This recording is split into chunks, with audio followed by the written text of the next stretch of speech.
Como vão, Raverins, Racol Beceda, tudo bem com vocês? Vamos fazer a leitura aqui da nossa quinta porção da nossa Parashá da Shavua, tá?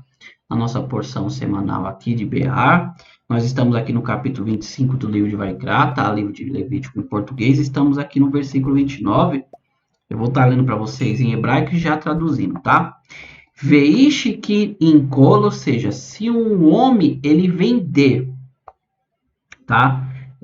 Um homem que vende Beit Moshav, ou seja, a sua residência, né? A sua casa, a palavra Beit casa, Moshav, ou seja, é uma residência, tá? Uma casa residencial.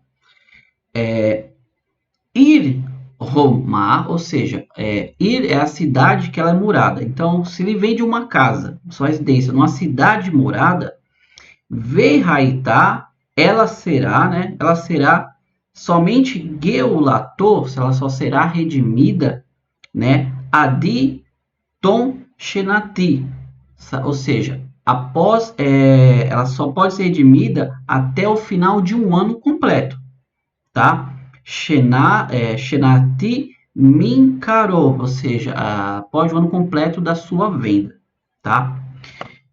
Me diz assim, Yamin Tehie Geulato, ou seja, esta redenção ela só deve ser feita dentro de um ano completo, tá bom?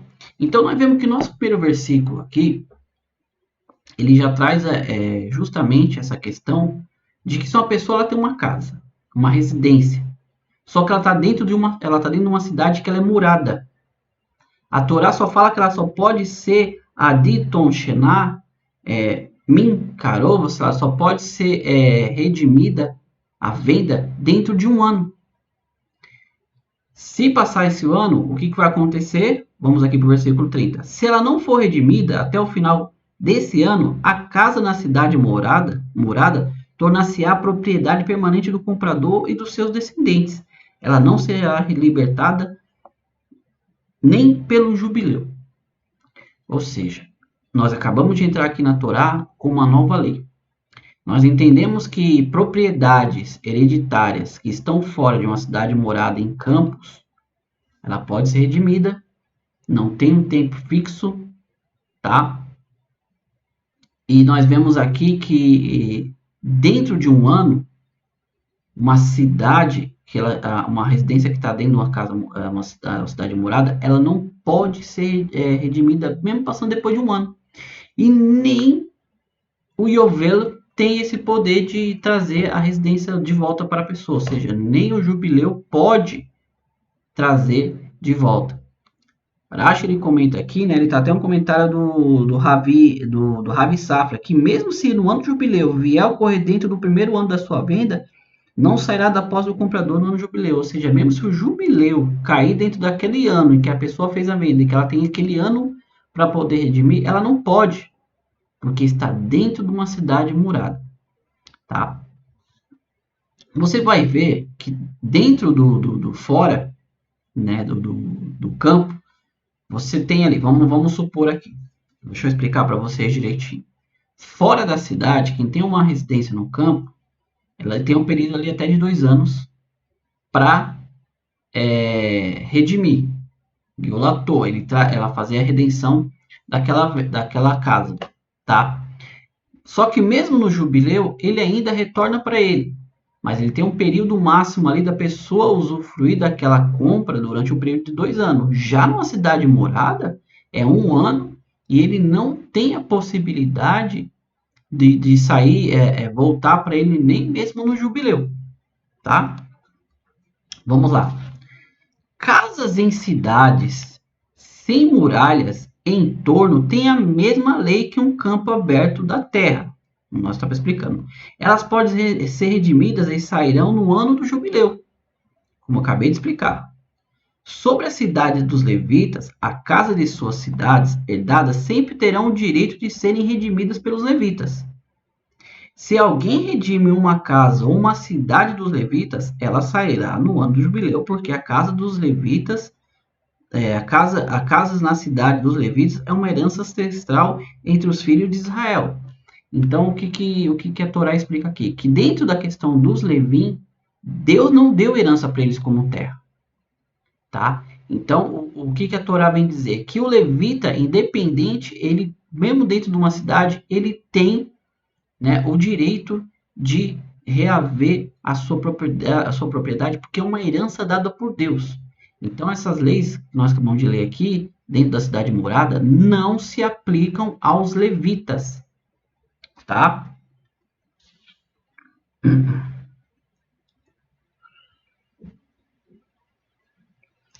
Rashi ele explica assim, ó. Ela será libertada no jubileu, ou seja, a venda daquela casa ou daquela cidade se reverterá para o levita que a vendeu. Ela não será transferida permanentemente ao comprador, como ocorre com outras casas em uma cidade murada, cuja propriedade é de um israelita. Assim, a expressão geulá, que realmente, né, geralmente significa redenção, aqui significa aquisição. Ou seja, como a gente acabou de explicar, para o levita, mesmo que a cidade, mesmo que a casa esteja dentro de uma cidade murada, ele pode fazer a redenção da sua casa, tá? Vamos continuar aqui. Um campo nas áreas abertas que cercam suas cidades não pode ser vendido porque é sua herança. Um campo nas áreas abertas que cercam suas cidades não pode ser vendido porque é sua herança eterna dos levitas, tá? Se o irmão empobrecer e perder a capacidade de sustentar na sua comunidade, você deve ampará-lo, ajude-o a sobreviver com você, mesmo que ele seja um convertido ou um residente. Então, nós deixamos aqui para trás agora a questão da, da residência, que está dentro de uma cidade morada. Agora, a Torá, no versículo 35, nos traz aqui a questão de um irmão israelita que vier a empobrecer.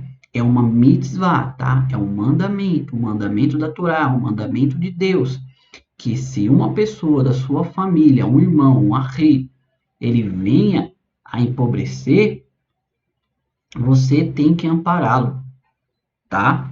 Rashi ele comenta assim, ó, não permita que ele caia e entre em colapso completo, pois nesse caso será difícil levantá-lo de novo. Pelo contrário, apoie-o quando ele ainda não caiu. Aqui isso será comparado. Então, o Rashi ele traz aqui que você não pode deixar a pessoa chegar num nível em que para ele não tem nem mais como retornar. Você tem que ser rápido em ajudá-lo. Tá? A Irache ele faz uma comparação aqui. É como uma carga em um jumento. Enquanto ela ainda está no jumento, uma pessoa pode agarrá-la e ajeitar. Só que uma vez que o jumento cai no chão, no entanto, nem mesmo 5 pessoas conseguem levantá-la. Por quê? Nós sabemos como um jumento, quando ele empaca, né, tem aquele ditado que quando um burro ele empaca para tirar ele do lugar. Então, o Urashi ele traz essa comparação. Enquanto a carga ainda está ali e o jumento está em pé, você consegue ajeitá-la. Depois, é a mesma coisa se é uma pessoa. Se ela perdeu algo, se ela empobreceu, ainda você consegue ajudá-la a se reerguer. Depois que ela caiu no mar da amargura, sei lá, foi para a rua, tá vivendo as traças ali, é muito difícil você reerguê-la. Você vê que a Torá ela já trata sobre essa questão, né, da dificuldade com a pessoa. Muitas das vezes as pessoas ficam julgando pessoas que estão residindo na rua. Você não tem a noção, né? A Torá ela já nos ensina a gente nunca se julgar ninguém, a você se pôr no lugar. Então, você que está ali num status mais altivo, você olha para a pessoa que está na rua ali e fala, tem tanto emprego, tem tanta coisa, porque ela não se ergue. Você não conhece, você não sabe a estrutura espiritual da pessoa. Muitas das vezes ela não consegue ter forças para lidar com aquilo, tá? Então a Torá já nos ensina aqui que você não deve deixar ela chegar nem no estado que quase você não consegue mais trazê-la de volta, tá? E detalhe, a Torá fala aqui, para você ajudar, mesmo que for um ger, né? Ou um residente. O ger nós sabemos que é um peregrino ou um convertido. O residente é aquele que não é, né? Vamos pegar o comentário do Rashi aqui para nós adentrarmos sobre esse assunto, que eu acho um assunto interessante para tratar com as pessoas aqui, porque eu sei que a maioria das pessoas que estão vendo isso aqui não são judeus e precisam entender essa questão de como o judaísmo vê essas coisas. Rashi ele fala assim, ó, mesmo que ele seja um convertido ou um residente. Quem é um residente? Qualquer não judeu que aceitou sobre si não adorar ídolos, mas come carne não kasher, tá? Ou seja, o ger, o convertido, o peregrino, é aquele que está no meio de Israel, mas ele já está ali dentro do convívio com o povo, então ele tem já uma tendência a fazer uma conversão. Ou mesmo, né, um Benei Noah, que é aquele que já guarda as 7 leis de Deus. O residente, o Ger Toshav, aquele que está no meio do povo judeu, é aquele que não tem intenção, ou seja, ele não adora ídolos, porém ele ainda come carne que não é kasher, né? Que é aquela questão de você comer uma carne que não é permitida por Deus. Então, a Torá fala que nem dessa pessoa, só que tem um detalhe, ela não pode adorar ídolos. Ela tem que estar no meio do povo judeu, por mais que ela não cumpra nada, só que ela não deve ser um idólatra. Então, nem dessa pessoa você deve cobrar juro, você tem que ajudar, na verdade, né? Você tem que ajudar. A questão dos juros nós vamos ver aqui na frente, tá? Desculpa. Aqui, ó. Versículo 36 fala assim: Não cobre juros e proveito dele, dessa mesma situação, dessa mesma pessoa. Você deve temer a seu Deus e ajudar seu irmão a viver ao seu lado. Vamos terminar aqui, a gente adentra sobre esse assunto. Não empreste a ele seu dinheiro com juros e não lhe dê alimento pelo qual ele pagará juros. Ani Hashem Elohim, eu sou o Deus de vocês, tá? Que tirou vocês da terra do Egito para dar a vocês a terra de Canaã e para ser um Deus para vocês. Então vamos nos fixar aqui nesse ponto para nós encerrarmos. A questão de cobrar juros, as pessoas falam assim, não é só de um judeu. Não. Dentro do Ger, ou mesmo Ger Toshav, que é o residente, você não deve cobrar juros. Você pegou uma pessoa, ela empobreceu, você pegou para ajudar, você está alimentando ela, você está dando dinheiro para ela se reerguer, a título dali de empréstimo. Você não deve cobrar juros dessa pessoa. Tá? E o texto diz bem claro, ajudar seu irmão a viver ao seu lado. Eu sei o como é difícil. Acho que é difícil, né? Em todas as famílias sempre tem uma pessoa que ela nunca é aquela pessoa difícil de lidar, tá? Que muitas das vezes ela sempre está precisando ali de ajuda. Você precisa dar um apoio para aquela pessoa. Muitas das vezes você oferece o seu próprio lar para aquela pessoa, para ela se erguer. Eu sei o como isso é difícil, mas a Torá ela fala justamente isso. E você vê que aqui no último versículo Deus fala assim: eu sou o Deus, né? Eu sou Hashem, o Deus de vocês, que tirou vocês da terra do Egito. Lá no Egito, o povo não tinha a mínima condição de ser livre. Eles viviam em prol ali do povo egípcio. O povo egípcio amargurava eles com trabalhos pesados, a ponto deles chegarem exaustos em casa. Então entendam bem o que Deus está falando. Se eu tirei vocês ali do Egito, daquela dificuldade, você deve fazer o mesmo com o teu irmão. Arri, tá? Haver, um amigo, Arri, um irmão. Entendam bem. Isso é uma mitzvah, isso é um mandamento de Deus. Isso é um preceito dado por Deus, tá? E amigos, é isso. Não vamos nos estender, porque acho que a gente entendeu bem aqui, tá? Nós entendemos que a lei de uma residência que você tem dentro de uma cidade, ela só pode ser redimida durante o período de 1 ano da sua venda. Se você não conseguiu redimir, nem no jubileu, vai se passar a propriedade para aquela pessoa mesmo, diferente das leis da propriedade que estão no campo. E nós vemos aqui na segunda parte justamente a questão de você ajudar um irmão que empobreceu no teu meio, tá? A Hassidut, que é a parte mais elevada, assim, como eu sempre comento aqui, é o Hassidismo, né? Hassidut, Kabbalah, ela é aquela parte mais elevada da Torá, ela é a parte mais profunda. Ela nos traz uma explicação bem profunda sobre a questão dos juros. O que seria esse juros na vida da pessoa, tá? Ela fala assim, que quando uma pessoa ela empresta dinheiro a juros, na verdade ela deseja que aquele dinheiro ela venha trabalhar para ele, né?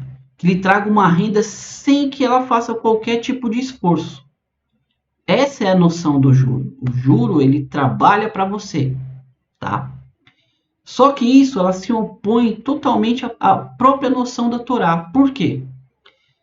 Nós vemos que os mandamentos de Deus que ele nos deu, que essas leis que requerem um tremendo esforço por parte do homem, por quê? Você vem aqui falar, eu faço isso porque eu amo tal. Não.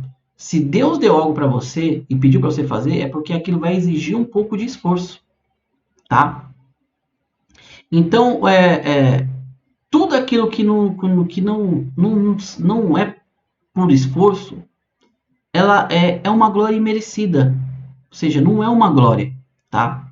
Então a Hassidut fala que fundamentalmente a exigência do esforço é para que o nosso próprio benefício, de forma que as nossas realizações não sejam um mero pão da vergonha. Pão da vergonha, eles fala que é aquele coisa que você só recebe de graça. Então esse pão ele traz vergonha para você, tá? Então entendemos bem. O significado dessa questão é que até a mesma nossa renda espiritual ela tem que partir do princípio do esforço. Tudo na vida requer o esforço. E os juros é como se você não quisesse fazer esforço para nada. Você quer que aquilo trabalhe para você. Amaury, você está falando uma coisa que hoje o mundo todo faz. Eu sei disso. Hoje a internet nos possibilita você aqui, eu tô aqui com vocês, eu consigo trabalhar aqui de casa.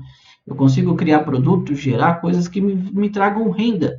Só que eu não estou tratando com juros, eu estou tratando com renda. Tá? Eu sei que tem muita gente que ela vai e empresta para a pessoa a juros de 1% ao dia, sei lá, de 1% ao mês. Existem juros exorbitantes. Quem conhece aqui banco sabe que eles vivem disso, né? O banco ele vive do juro, ele trabalha com o teu dinheiro, né? Para aquele dinheiro trabalhar ali para eles, para gerar renda e assim sucessivamente. Só que a Torá ela se impõe totalmente a isso, como nós acabamos de ler aqui. Isso, o teu irmão, tá? Vamos deixar bem claro, aquela pessoa que é próxima a você, não está falando de outras pessoas ou questão de negócio.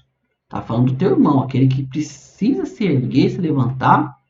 Você não pode cobrar juro dele. Você tem que incentivá-lo a se erguer. Tá bom? Meus amigos, eu espero que esse assunto tenha ficado bem claro aqui.